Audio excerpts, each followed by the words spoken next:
நாமத்தில் வாழ்த்தி வரவேற்பதில் மகிழ்ச்சி அடைகிறேன். இது ஒரு எழுப்புதலின் கூட்டமாய் நாம் வைத்து ஒவ்வொரு மாதமும் இந்த எழுப்புதலை குறித்து நாம் தியானித்து அந்த அபிஷேகத்துக்குள்ளாய் நாம் நடத்தப்பட்டு நமக்குள்ளாக ஒரு மாற்றம் உருவாகிறதை நாம் அறிந்திருக்கிறோம். பிரியமான அன்பு சகோதர சகோதரிகளே, நாம் தியானித்து கொண்டிருப்பது 1ஆம் நூற்றாண்டிலே எழுப்புதலை ஆண்டவர் எப்படி கட்டளையிட்டார், எப்படி ஆவியானவர் அப்போஸ்தலர்களை 1ஆம் நூற்றாண்டிலே பயன்படுத்தினார் என்பதை நாம் தியானித்து கொண்டிருக்கிறோம். அப்போஸ்தலர்களை கர்த்தர் அபிஷேகம் பண்ணி அவர்கள் பயந்து நடுங்கிக் கொண்டிருந்தவர்களோடு கூட ஆவியின் வல்லமையினால் கர்த்தர் நிரப்பி அவர்களை பலப்படுத்தி அவர்கள் எப்படிப்பட்டவர்களாய் 1ஆம் நூற்றாண்டிலே எழுப்புதலிலே பயன்படுத்தப்பட்டார்கள் என்பதை அப்போஸ்தலர் நடவடிக்கை புஸ்தகத்திலே நாம் வாசித்து பார்க்க முடியும். பிரியமானவர்களே, இந்த நாட்களிலே பாருங்கள், ஏதாயிலும் ஒரு காரியத்தை செய்து ஒரு மனிதன் தன்னை மேன்மைப்படுத்தி கொள்ள நினைக்கிறான். சில காரியங்களை பாருங்கள், தவறான காரியத்தை செய்து அவங்க பார்த்திங்கனாக்கா தங்களை ட்ரெண்ட் பண்ணிக்கொள்ள விரும்புகிறார்கள். சில காரியங்களை பார்த்திங்கனாக்கா அவர்கள் ஏதாகிலும் ஒரு வித்தியாசமான காரியத்தை செய்து தங்களை பிரபலப்படுத்தி கொண்டு இந்த உலகத்துக்கு வெளிச்சமாய் உலகத்தில் எல்லாரும் நம்மை அவங்களுடைய அட்டென்ஷனை எல்லாம் திருப்பும்படியாக முயற்சி செய்கிறாங்க. பலர் பல விதங்களிலே அப்படி செய்கிறாங்க. ஆனால் அப்போஸ்தலர் நாட்களிலே அவர்கள் அந்த பகுதியை மாத்திரமல்ல, உலகம் முழுவதிலும் ஒரு கலக்கத்தை உண்டாக்கக்கூடிய ஒரு நபர்களாக கர்த்தர் அவர்களை பயன்படுத்தினார். அவர்கள் கலக்குகிறவர்களாக இருந்தாங்க. ஏதாவது நல்ல ஒரு பர்ஃபார்மன்ஸ் பண்ணிட்டாக்கா பார்த்திங்கன்னா ரொம்ப கலக்கிட்டீங்க அப்படின்னு சொல்லுவாங்க. கவனித்து பார்த்துருப்பீங்க. நல்லா செஞ்சீங்க அப்படின்னு சொல்கிறதுக்கு ரொம்ப கலக்கிட்டீங்க அப்படின்னு சொல்லுவாங்க. அப்போஸ்தலர்களுடைய ஊழியங்கள் அப்படிப்பட்ட கலக்கத்தை உண்டாக்கக்கூடிய ஊழியமாய் ஆவியானவர் 1ஆம் நூற்றாண்டிலே அவர்களை எழுப்புதலிலே ஆண்டவர் பயன்படுத்தினார். எனக்கு அன்பானவர்களே, உங்களையும் கூட ஆண்டவர் அப்படித்தான், நீங்கள் இருக்கிற சபையில், நீங்கள் இருக்கிற ஊழியத்தில், நீங்கள் இருக்கிற பட்டணத்தில், நீங்கள் வேலை செய்கிற இடத்துல உங்களை ஹைலைட் பண்ணும்படியாய் நீங்கள் இந்த உலகத்தை மற்றவர்களுக்கு முன்பதாக கலக்குகிறவர்களாக மாற்றும்படியாகத்தான் கர்த்தர் அந்த எழுப்புதலின் அபிஷேகத்தை கர்த்தர் தம்முடைய பிள்ளைகள் மீது ஊற்றுகிறார். பாருங்க, இவர்களுடைய வாழ்விலே, அப்போஸ்தலருடைய வாழ்விலே எப்படிப்பட்டவர்களை அவர்கள் கலக்கினார்கள், அல்லது அவர்களை மிரள வைத்தார்கள், அல்லது அவர்கள் பயந்து நடுங்கினார்கள் என்பதாக வேதத்திலே நாம் வாசித்து பார்க்கும் பொழுது அப்போஸ்தலர் நடவடிக்கை புஸ்தகம் 12ஆம் அதிகாரம் 18ஆம் வசனத்திலிருந்து 23ஆம் வசனம் வரை வாசிக்கும் பொழுது அதுக்கு முன்பதாக நடக்கிற சம்பவம் பார்த்தீங்கன்னு சொன்னாக்கா, பேதுருவை ஏரோது என்று சொல்லுகிற ஒரு அரசன் கொண்டு போய் சிறைச்சாலையில் அடைத்து விடுகிறான். அது யூதர்களுக்கு பிரியமாயிருந்தது. எது பிரியமாயிருந்தது என்று சொன்னால், பேதுருடைய சகோதரனாயிருந்த யோவானை ஏரோது கொலை செய்து விட்டான். அது யூதர்களுக்கு பிரியமாயிருந்தது. அந்த நாட்களிலே பஸ்கா பண்டிகை உண்டாக்கப்பட்டிருந்தது. அந்த பஸ்கா பண்டிகை முடிந்த உடனே யூதர்களுக்கு பிரியமாயிருக்கிற அந்த கொலை செய்கிற காரியத்தை பேதுருவையும் அப்படி கொலை செய்து விடலாம் என்பதற்காக சிறைச்சாலையிலே கொண்டு போய் அவனை அடைத்து வைக்கிறார்கள். எப்படிப்பட்ட காவல் என்று சொன்னால், 2 கைகளும் அவனுடைய கைகள் சங்கிலிகளால் கட்டப்பட்டிருக்கிறது. 2 பேர் அவன் அருகிலே நிற்கிறார்கள். அது பூட்டப்பட்ட ஒரு அறையாக அந்த அறைக்கு வெளியிலே காவலாளிகள் நிற்கிறாங்க. இந்த சூழ்நிலையிலே பாருங்க, இந்த பேதுருக்காக அவருடைய சபையார் ஊக்கமாய் ஜெபிக்கிறார்கள். அப்படி ஜெபிக்கும் பொழுது ஆவியானவர் ஒரு பலத்த காரியத்தை செய்கிறார். என்ன செய்கிறார் பாருங்க, அந்த சிறைச்சாலைக்குள்ளாக ஒரு தூதனை அனுப்புகிறார். அந்த தூதன் சிறைச்சாலைக்குள்ளாய் கடந்து போய் பேதுருவை, தூங்கிக் கொண்டிருக்கிற பேதுருவை, அந்த சிறையிலே சங்கிலியால் கட்டப்பட்டிருக்கிற பேதுருவை தட்டி எழுப்புகிறார். அப்படி எழுப்பின உடனே அவன் கனவு காண்கிறதாக எழும்பி பாருங்க, அப்படி எழும்பும் பொழுதே அவனுடைய கைகளில் இருந்த விலங்குகள் எல்லாம் கீழே விழுந்து விட்டது. அப்படி விழுந்து விட்ட உடனே பேதுருவை பார்த்து அந்த தூதன் சொல்லுகிறார், உன் பாதரட்சியை தரித்துக்கொள், உடைய ஆடையை உடித்துக்கொள் என்று சொல்லி அவன் ட்ரெஸ் எல்லாம் போட்டுக்கிட்டு பாதரட்சியெல்லாம் உடுத்திக்கிட்டு அவன் வெளியில் வர்றான். கதவுகளெல்லாம் தானாய் திறக்கப்படுகிறது. தானாய் திறந்து அவன் ஒரு தெரு முழுவதும் நடந்து வருகிறான். அப்படி தெரு முழுவதும் நடந்து வந்த உடனே பார்த்தீங்கன்னாக்கா அந்த தூதன் மறைந்து விடுகிறான். இப்போ இவன் என்ன செய்கிறான்னு கேட்டால், பேதுரு தன்னுடைய வீட்டுக்கு, மாமி வீட்டுக்கு அவன் கடந்து போகிறான். அப்படி அவன் கடந்து போகும் பொழுது பார்த்தீங்கன்னாக்கா அந்த சபையார் எல்லாம் அந்த வீட்டில் கூடி ஜெபம் பண்ணுறாங்க. அப்படி ஜெபம் பண்ணிட்டு இருக்கும்பொழுது இவன் போய் கதவை தட்டுறான். அப்படி தட்டும் பொழுது ரோதை என்று சொல்கிற ஒரு பெண், அது என்ன சத்தம் கேட்குது அப்படின்னு சொல்லி கேட்கறதுக்கு வர்றா. அப்படி கேட்கும் பொழுது பார்த்தீங்கன்னு சொன்னாக்கா அது பேதுரு என்று சொல்லி அவள் அறிந்து கொண்டு ஓடிப்போய் தன்னுடைய உறவினர்கள் மத்தியில், தன்னுடைய சகோதர சகோதரிகள் மத்தியில் பேதுரு வந்திருக்கிறான்னு சொன்னாக்கா அவங்களாம் நீ ரொம்ப பிதட்டுற, நீ ஏதோ உளர்ற அப்படி சொல்லி அவங்களாம் சொல்கிறாங்க. பாருங்க, அப்படி சிலர் சொல்கிறாங்க இல்லை தூதனாக இருக்கும் அப்படின்னு சொல்லி சொல்கிறாங்க. இப்படி கான்வர்சேஷன்லாம் நடந்துட்டு இருக்கும்போது மறுபடியும் பேதுரு தட்டி கொண்டே இருக்கிறார். பாருங்க, அவங்க போய் கதவு திறந்த உடனே சொல்லாதீங்க, பேசாதீங்க, நடந்த சம்பவத்தை பேதுரு அந்த சபை மக்களுக்கு, தன்னோடு கூட இருக்கிற சகோதர சகோதரிகளுக்கு அவன் விளக்கி சொல்லுகிறான். இதை பாருங்க, அந்த இடத்துல அப்படிப்பட்ட ஒரு அற்புதம் நடந்தது. இதை பார்த்து கொண்டிருந்த மக்கள் எல்லாம் ஆச்சரியப்படுகிறார்கள். பாருங்க, அரசாங்கம் பார்த்தீங்கன்னாக்கா பேதுருவை தேடுது. பேதுரு எங்கே போனாருன்னு தெரியல. காவலில் தானே இருந்தார், காவலில் தானே வைத்திருந்தோம். 2 சோல்ஜர்ஸ் பக்கத்தில் நிற்கிறாங்க. அந்த அறை பூட்டப்பட்டிருக்கிறது. அந்த அறைக்கு வெளியிலையும் நிறைய காவலாளிகள் நிற்கிறாங்க. அதற்கு முன்பதாக பார்த்தீங்கன்னா ஜெயில் கதவு இருக்கிறது, அதுவும் திறக்கப்பட்டிருக்கிறது என்று அரசாங்கத்துக்கு, ஏரோதுக்கு ஒரு பெரிய கலக்கம் வந்துடுச்சு. வாசிக்கலாம் பாருங்க, அப்போஸ்தலர் நடபடிக்கை புத்தகம் 12ஆம் அதிகாரம் 18ஆம் வசனத்தை வாசிக்கலாம். பொழுது விடிந்த பின்பு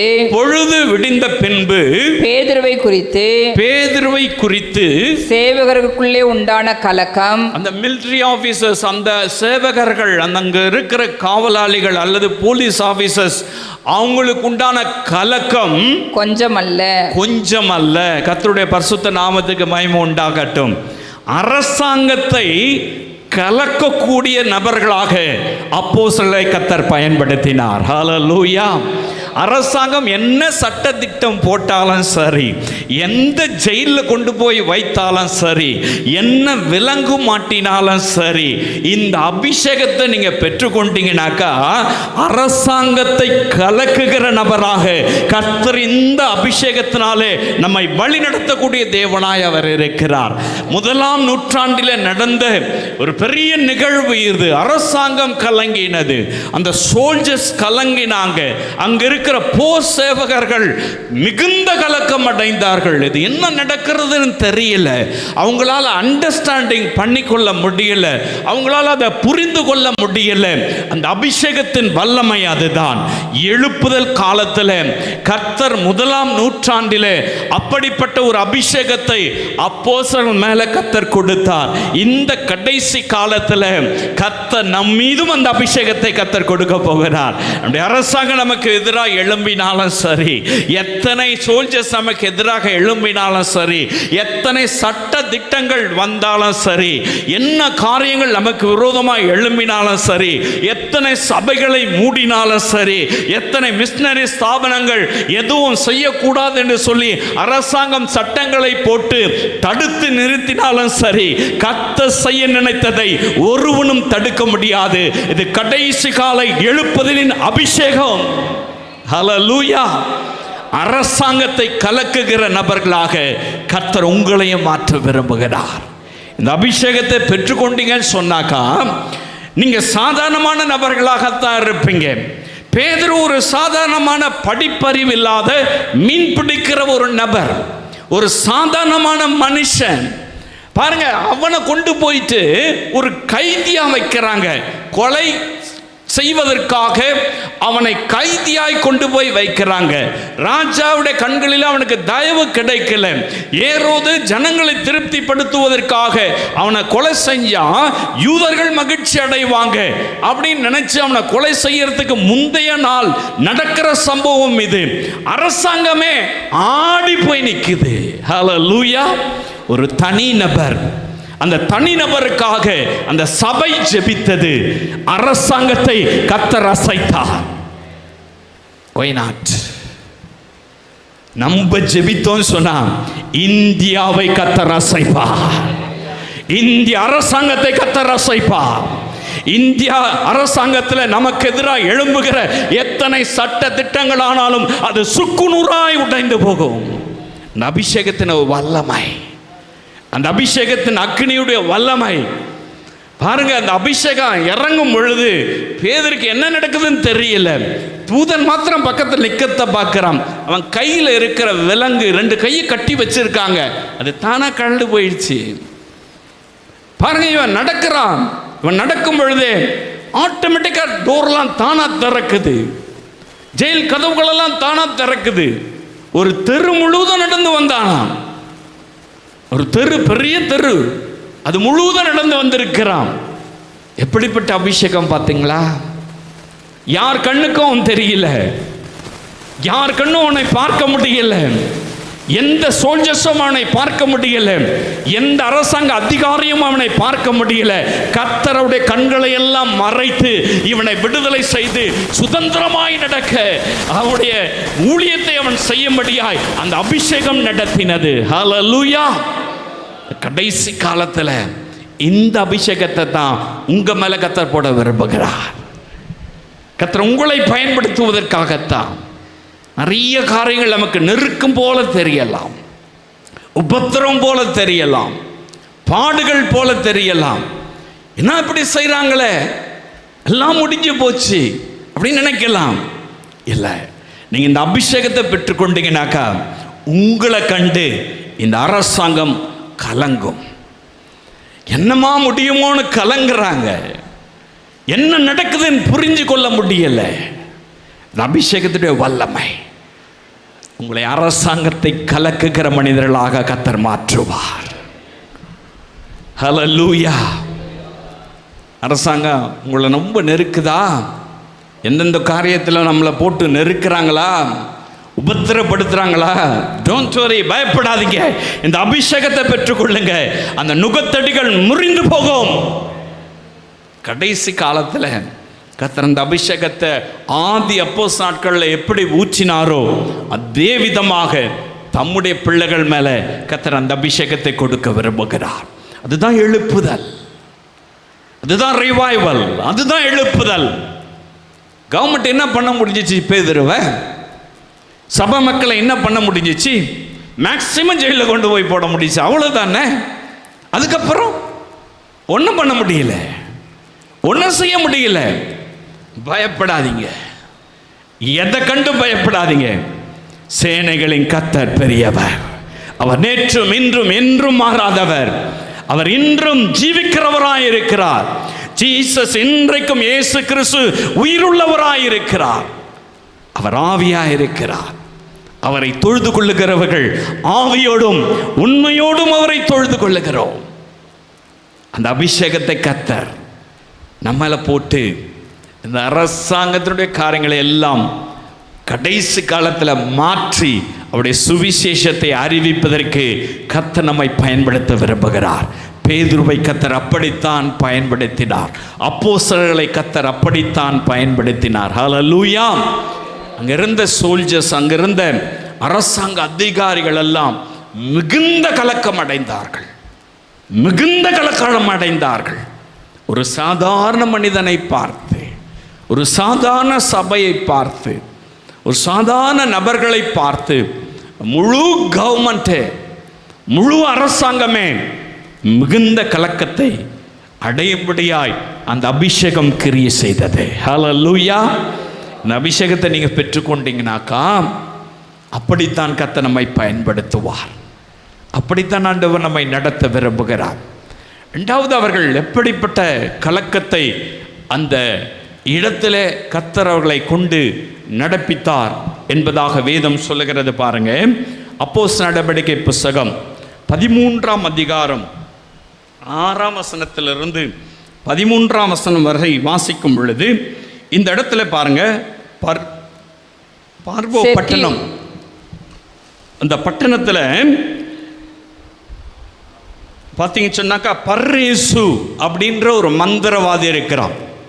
இந்த பர்ரேசு மந்திரவாதிக்கு இன்னொரு பெயர் பார்த்தீங்கன்னா எலிமா அப்படின்னு சொல்லிட்டு, இவன் பார்த்தீங்கன்னா அந்த அதிபர், அவனை குறித்து வேதம் சொல்லுகிறது, வாசிக்கலாம்.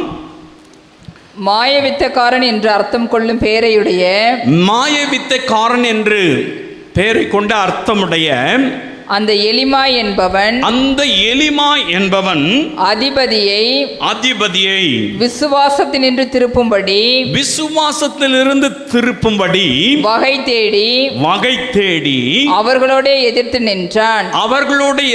நின்றான். அப்பொழுது பவுல் என்று சொல்லப்பட்ட சவுல், பரிசுத்த ஆவியினால் நிறைந்தவனாய் அவனை உற்று பார்த்து எல்லா கபடமும் எல்லா பொல்லாங்கும் நிறைந்தவனே, பிசாசின் மகனே, நீதிக்கெல்லாம் பகைஞனே, கர்த்தருடைய செம்மையான வழிகளை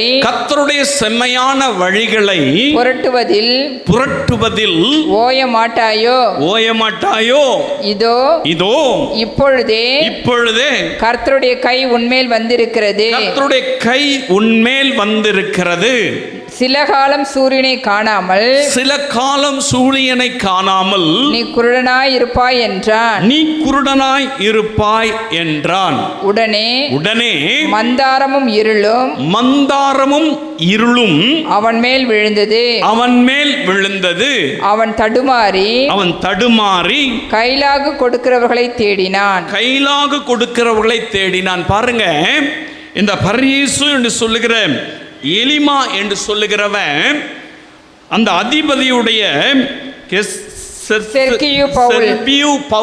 செர்பியு பவுல் என்று சொல்லுகிறவன் அந்த தேசத்தினுடைய அதிபதி. அவனுக்கு ரொம்ப ஃப்ரெண்டு. அவனுக்கு இந்த குறி சொல்றது, இந்த ஜோஷியம் பார்க்கறது, அவனுக்கு எல்லா விதத்திலும் அந்த காரியங்களை சொல்லுவதில் அவனை ஏமாற்றி கொண்டிருந்தான். அப்படி ஏமாற்றி கொண்டிருக்கும் பொழுது பவுல் பார்த்தீங்கன்னா, சவுல் என்ற பவுல் அங்கு ஊழியம் செய்யறதுக்கு வராரு. அப்படி ஊழியம் செய்ய வரும் பொழுது இந்த அதிபருக்கு பவுலை பார்க்கணும், அவன் பேசத்தை கேட்கணும், அந்த செய்தியை கேட்கணும்னு ஆசை. அதை தடுக்கிறதுக்காகத்தான் இந்த மந்திரவாதி எலிமா பார்த்தீங்கன்னு சொன்னாக்கா அவரை தடுக்கிறான். ஊழியம் செய்ய விடாதபடிக்கு, அந்த தேவனுடைய வார்த்தையை கேட்காதபடிக்கு ராஜாவுக்கு தடங்களை கொண்டு வருகிறான். அப்படி தடங்களை கொண்டு வருகிறதை பவுல் அறிந்து தான் பாருங்க அவனை உற்று நோக்குகிறார். அப்படியே உற்று பார்த்து சொல்றாரு, எல்லா கபடம் நிறைந்தவனே, சாத்தானுடைய பிள்ளையே, உன் கண்ணு குருடாகட்டும் அப்படின்னு சொல்லி, அப்படி அவர் உன் சூரியனை காண மாட்டேன் அப்படின்னு சொல்லி ஒரு சாபத்தை கட்டளையிடுகிறார். பாருங்க, உடனே மந்தாரம் இருளும் சூழ்ந்து கொண்டது. கண்கள் ரெண்டும் குருடாயிடுச்சு.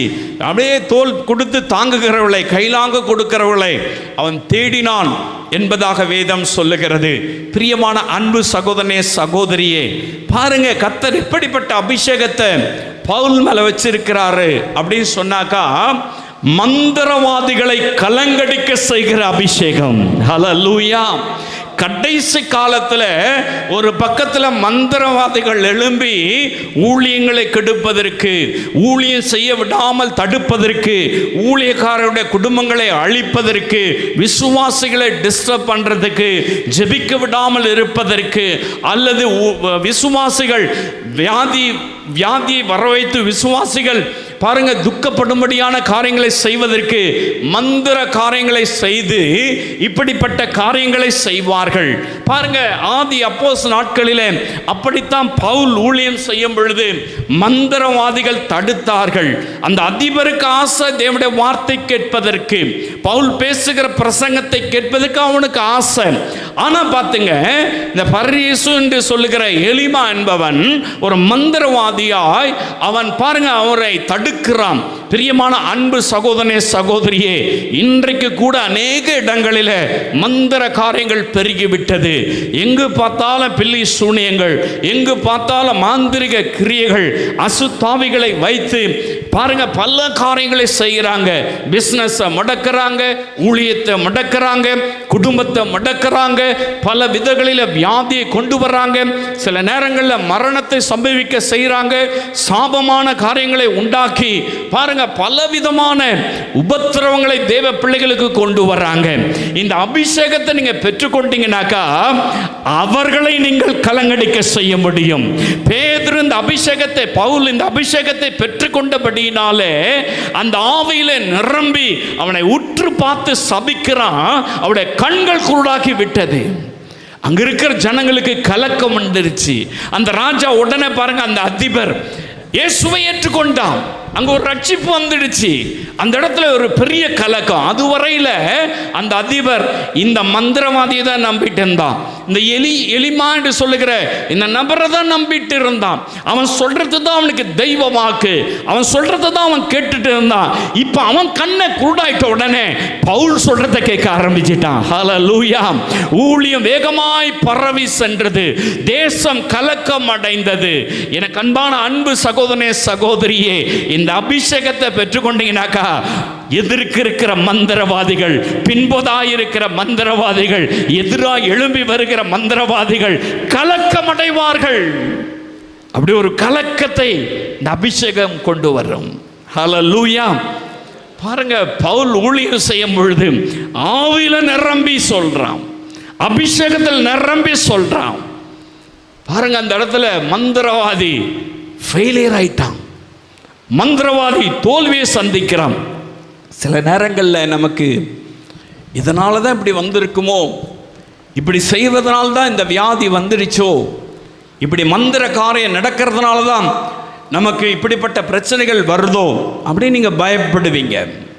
அப்படி ஒரு கலக்கம் இருக்கும், அப்படி ஏதோ ஒரு மனசில் ஒரு உறுத்தல் இருக்கும். சில நேரங்கள் அப்படி நடக்கலாம். பிரியமானவர்களை, என்ன எதிர்த்து வந்தாலும் சரி, நீங்க இந்த அபிஷேகத்தை பெற்றுக்கிட்டீங்கன்னாக்கா அவன் கலக்கம் அடைந்து ஓடி போவான். ஹல்லேலூயா. சில வருஷத்துக்கு முன்னாடி ஒரு சகோதரன் வந்து சாட்சி சொன்னா, நீங்க கேட்டு இருப்பீங்க. அவர் பாருங்க ஒரு ஃபாஸ்டிங் பிரேயர்ல வந்து ஜெபித்துட்டு போயிருக்கார். அப்படி அவர் ஜெபித்துட்டு போகும் பொழுது அவருக்கு விரோதமான செய்வினை காரியங்கள், மந்திர காரியங்களை கர்த்தர் பாருங்க அதிலிருந்து அந்த சகோதரனை விடுதலை செய்துட்டார். அப்படி விடுதலை செஞ்ச உடனே அதுவரை அவர் தூங்காதவர், அதுவரை ஒரு நிம்மதியான வாழ்வு இல்லாதவர், அன்று போய் இந்த கூட்டம் முடிந்து நம்ம கூட்டத்தை முடிச்சுட்டு அவர் போய் வீட்டில் நிம்மதியாக தூங்கினாராம். காலை எழுந்த உடனே பார்த்தீங்கன்னு சொன்னாக்கா அவருக்கு விரோதமாய் மந்திர காரியம் செய்கிற மந்திரவாதி அந்த வீட்டுக்கு வெளியில இங்கும் அங்கும் நடந்து கொண்டே இருந்தானாம். அப்படி நடந்து கொண்டே இருக்கும் பொழுது பாருங்க என்ன நடக்கிறது, இவனை பார்த்து புலம்புறானா, இவன் எங்கேயோ போயிட்டு வந்துட்டான், என்னால் இருக்க முடியல, இந்த இடத்துல என்னால் வாழ முடியல அப்படின்னு சொல்லி அந்த மந்திரவாதி அவருக்கு எதிராக செய்தவன் அந்த வீட்டை சுற்றி சுற்றி வந்தானாம், இங்கும் அங்கு ஓடி ஓடி வந்தானாம், அப்படி இப்படியும் போய்கொண்டே இருந்தானாம். அந்த சாயங்காலத்தில் பாருங்க அந்த மந்திரவாதி பித்து பிடித்தவனாக, மனநிலைமை பாதிக்கப்பட்டவனாக அங்கிருக்கிற ஒரு குளத்தில் விழுந்து மரித்து போனதாக அந்த சகோதரன் வந்து சாட்சி சொன்னார். ஒரு கலக்கம், மந்திரவாதிக்கு ஒரு கலக்கம். காரணம் என்ன தெரியுமா? ஆவியானுடைய அபிஷேகத்தின் வல்லமை, பரிசுத்த ஆவியானுடைய வல்லமை. எனக்கு அன்பான அன்பு சகோதரனே சகோதரியே, இன்றைக்கும் கர்த்தர் அதே வல்லமையோடு கூட இருக்கிறார். அதே அபிஷேகம், அன்றைக்கு பேதுரு மேல இருந்த அபிஷேகம், அன்றைக்கு பவுல் மேல இருந்த அபிஷேகத்தை கர்த்தர் இந்த கடைசி நாட்களிலே நம்மீதும் கொடுத்து நம்மையும் ஆண்டவர் பயன்படுத்த விரும்புகிறார். ஒரு பக்கத்தில் மந்திர காரியங்கள் பெருகி கொண்டிருக்கலாம், ஜோஷிய காரியங்கள் பெருகி கொண்டிருக்கலாம். பாருங்க, எத்தனை காரியங்கள் பெருகலாம், சரி, இல்லாமல் போய்விடும். எங்கள் வீட்டு பக்கத்தில் ஒருத்தர் இருந்தான், குறி சொல்கிறவன், எல்லா ஜோஷியங்களும் பார்த்து இது அதுன்னு சொல்கிறவன், நிறைய காரியங்களை விரோதமாக செய்ய ஆரம்பித்தான். பாருங்க, ஜெபம் பண்ண அவ்வளவுதான், அந்த வீட்டை காலி பண்ணி போனான். போன இடத்துல அவன் செத்து போனான். அந்த வீடு இன்னைக்கும் பாழாக கிடக்குது. எங்கள் வீட்டு பக்கத்தில் அப்படியே இருக்கு. இன்னைக்கும் இந்த நிமிடம் வரை நீங்கள் போய் பார்க்கலாம். அதுதான் அபிஷேகத்தின் வல்லமை, ஆவியானவன் நடத்துகிற கிரியைகள். நான் அதுக்கு சாட்சியா இருக்கிறேன். இயேசு இன்றும் ஜீவிக்கிறார். என்னை எதிர்த்து வந்தாலும் சரி, என்ன எதிர்ப்புகள் நடந்தாலும் சரி, அவன் கலங்கி போவான், அவனில் பொருளாவான், அவன் எங்கேயோ ஓடி மறைந்து மறித்து போவான். தேவனுடைய பிள்ளைகள் மேல இருக்கிற அபிஷேகம் நம்மை வாழ வைக்கிறதா இருக்கிறது, நம்மை ஊழியத்தில் பயன்படுத்தக்கூடியதா இருக்கிறது. உங்களுக்கு விரோதமாக ஏதோ எழும்பி நிற்கிறாங்களா, ஏதோ காரியங்கள் செய்கிறாங்களா, நீங்க இந்த அபிஷேகத்தை பெற்றுக்கொள்ளுங்க. அவன் வெட்கப்பட்டு ஓடி போவான். மந்திரவாதிகளை வெட்கப்படுத்த முடியாத அபிஷேகத்தை அப்போஸ்தலர் நாட்களிலே கர்த்தர் கொடுத்தார். அவர்களால் மந்திரவாதிகள் கலங்கினார்கள். கலக்கம் உண்டாயிற்று, ஒரு பெரிய கலக்கம் உண்டாயிற்று. எனக்கு அன்பான அன்பு சகோதரனே சகோதரியே, இந்த அபிஷேகத்தை நீங்கள் பெற்றுக்கொண்டீங்கன்னாக்கா யார் எதிர்த்து நிற்க முடியாது, எந்த மந்திரவாதியும் கிட்ட வர முடியாது. கர்த்தர் பெரியவராய் இருக்கிறார். ஹல்லேலூயா. ஒன்றாவது ஒரு காரியத்தை சொல்லி நான் முடிக்க விரும்புகிறேன். அதே அப்போஸ்தலர் நடவடிக்கை புத்தகத்தில் 17ஆம் அதிகாரம் 5-6 வசனங்களிலே வாசித்து பார்க்கும் பொழுது பவுல், இந்த பவுல் பாருங்க, அங்கு தெசலோனிக்கே பட்டணத்தில் ஒரு யூதருடைய ஆலயம் இருக்கு. அந்த யூதருடைய ஆலயத்தில் பிரசங்கம் பண்றான். என்ன பிரசங்கம் பண்றானா, இயேசு கிறிஸ்து மரித்து 3ஆம் நாள் உயிர்த்தெழுந்தார் என்று சொல்லுகிற அந்த செய்தியை அவன் பிரசங்கம் பண்றான் அந்த தேவாலயத்தில். அப்படி பிரசங்கம் பண்ணும் பொழுது அங்க இருக்கிற கிரேக்கர்கள், அங்க இருக்கிற யூத ஸ்திரீகள், அங்க இருக்கிற கிரேக்க ஸ்திரீகள் எல்லாம் இயேசுவை ஏற்றுக்கொள்றாங்க. இயேசுவை ஏற்றுக்கொண்டதனால பார்த்தீங்கன்னு சொன்னாக்கா 5ஆம் வசனத்தில் வாசிக்கலாம், விசுவாசியான யூதர்கள் வைராக்கியம் கொண்டு வீணராகிய சில பொல்லாதவர்களை சேர்த்து கொண்டு கூட்டம் கூடி பட்டணத்தில் அமளியை உண்டாக்கி கலகத்தை உண்டாக்கி யாசோனுடைய வீட்டை வளைந்து கொண்டு, யாசோன் என்று சொல்லுகிற ஒரு விசுவாசியுடைய வீட்டை வளைத்து கொண்டு அவர்களை பட்டணத்திற்கு முன்பாக இழுத்து கொண்டு வர, அவனை பட்டணத்துக்கு முன்பாக இழுத்து கொண்டு வர வகை தேடினார்கள். அவர்களை காணாமல் யாசோனையும் சில சகோதரரையும் பட்டணத்து அதிகாரியிடத்தில் இழுத்து கொண்டு வந்து உலகத்தை கலக்குகிறவர்கள் இங்கேயும் வந்திருக்கிறார்கள். ஹல்லேலூயா. அப்போஸ்தலர்கள் எப்படிப்பட்டவர்களா இருந்தாங்க? உலகத்தை கலக்குகிறவர்களா இருந்தார்கள். ஹல்லேலூயா. இந்த அபிஷேகம் உலகத்தை கலக்குகிறவர்களா இருக்கும். பவுல் பிரசங்கம் பண்ணும் பொழுது பார்த்தீங்கன்னு சொன்னாக்கா அங்க எல்லாம் ரட்சிக்கப்படுறாங்க. இதை பார்த்தவங்களுக்கு கோபம் வந்துச்சு. யாசோன் என்று சொல்லுகிற ஒரு நபரை பிடிச்சுக்கிட்டாங்க. பவுலை பார்க்குறாங்க, பவுல் மறைஞ்சிட்டாரு. ஆவியானவர் எங்கே கொண்டு போனால் தெரியாது, அவங்க கண்களுக்கு தெரியல.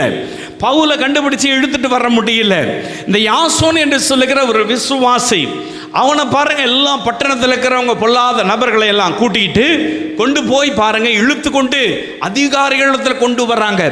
கொண்டு வந்து என்ன சொல்றாங்க, உலகத்தை கலக்கிறவர்கள் இங்கேயும் வந்துட்டாங்க. இவங்க சொல்ற செய்தி ஜனங்களுக்குள்ளாய் கடந்து போகிறது. அவங்கெல்லாம் இயேசுவை சொந்த இரட்சகராய் ஏற்றுக்கொள்றாங்க. இயேசு என்று சொல்லுகிற நபரை குறித்து இவர் பேசுகிறார் என்று சொல்லி குற்றம் சாட்டுறாங்க. பாருங்க, அங்க ஒரு பெரிய கலக்கம். உலகத்தை கலக்கிறவர்களாய் கர்த்தர் அப்போஸ்தலர்களை பயன்படுத்தினார். ஹல்லேலூயா. இந்த அபிஷேகம் எப்படிப்பட்டதா இருக்கும் தெரியுமா? உலகத்தை கலக்குகிற மனிதர்களாக நம்மை மாற்றும். ஹல்லேலூயா. அவங்க சொல்றாங்க, உலகத்தை கலக்கிறவர்கள் இங்கேயே வந்துட்டாங்க. உங்களை பார்த்து சொல்லுவாங்க, உலகத்தை கலக்குகிறவர்கள் இங்கேயே வந்துட்டாங்க. நீங்க ஆபீஸுக்கு போனா சொல்லுவாங்க, நீங்க பிசினஸுக்கு போனா சொல்லுவாங்க, நீங்க வீட்டில் இருந்தாலும் சொல்லுவாங்க, நீங்க எந்த இடத்துக்கு போனாலும் சரியும் சொல்லுவாங்க, இவங்க தான் உலகத்தை கலக்குகிறவங்க, இவங்க மேல அந்த அபிஷேகம் இருக்கு, இவங்களை ஒன்றும் பண்ண முடியாது. ஹல்லேலூயா. இந்த அபிஷேகத்தை பெற்றுக்கிட்டீங்கன்னாக்கா உலகமே நம்ம பார்த்து கலங்கும். ஹல்லேலூயா. பூமியும் அது நிறைவும் கர்த்தருடையது. கர்த்தர் நம்மை கலக்குகிறவர்களாக வைக்க இந்த அபிஷேகம் தேவை. இந்த அபிஷேகம் கடைசி காலத்தில் ஆதி அப்போஸ்தலர் நாட்களில் எப்படி அப்போஸ்தலர் மேலே ஊற்றினாரோ அதே மாதிரி தான் இந்த கடைசி கால எழுப்புதலிலே கர்த்தர் இந்த அபிஷேகத்தை நம்ம மேலே ஊற்ற விரும்புகிறார். ஹல்லேலூயா. இந்த அபிஷேகத்தை பெற்றுக்கிட்டீங்கன்னாக்கா அரசாங்கத்தை கலங்கடிக்க செய்ய முடியும்.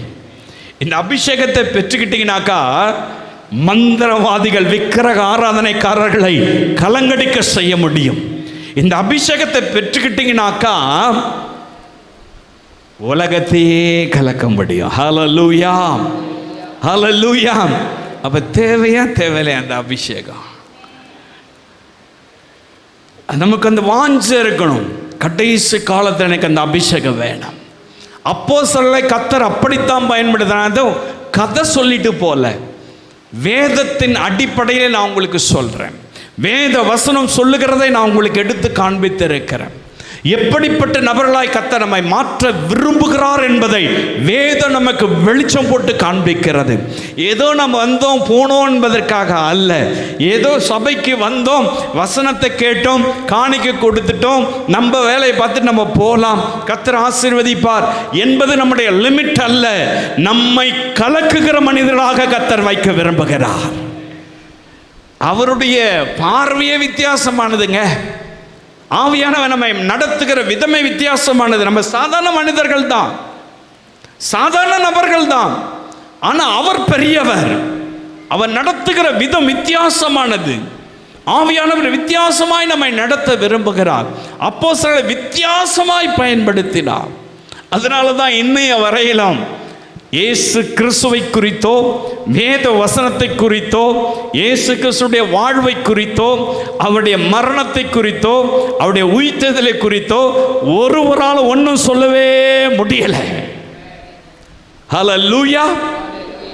எனக்கு அன்பான அன்பு சகோதரனே, சகோதரியே, இந்த கடைசி காலத்தில் இதை நீங்கள் வாஞ்சிக்கணும். எனக்கு இந்த அபிஷேகம் வேணும், இந்த வல்லமை எனக்கு வேணும், இந்த அபிஷேகத்தை எனக்கு கொடுங்க.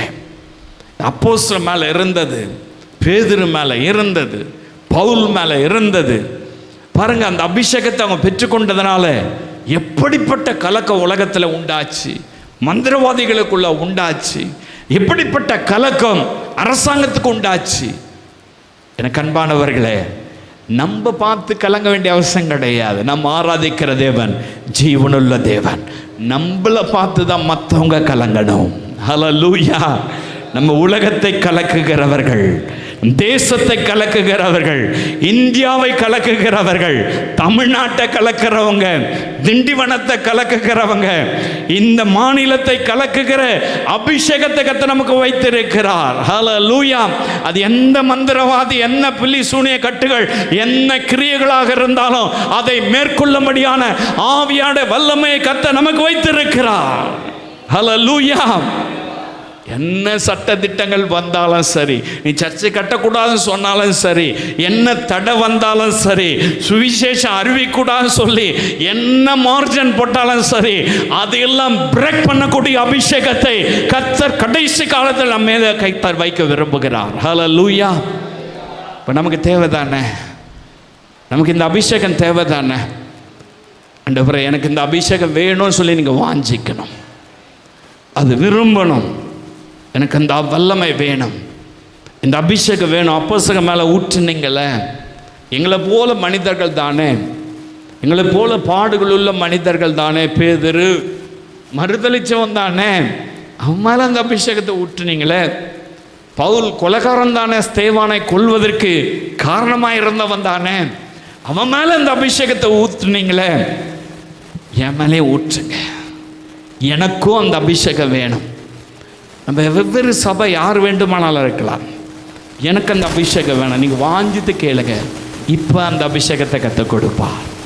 எல்லாம் எழுமி நின்று ஆண்டவர்கிட்ட கேட்கலாமா? இந்த சோஷியல் மீடியாவின் மூலமாய் பார்க்கிற இந்த அன்பு சகோதர சகோதரியின் மேலே இந்த கடைசி காலை எழுப்பதில் அக்னியை ஊற்றுவீராக. அபிஷேகம் பண்ணுங்கப்பா, ஆவியானவர் நடத்துங்க, இயேசுவின் நாமத்தில் நல்ல பிதாவே.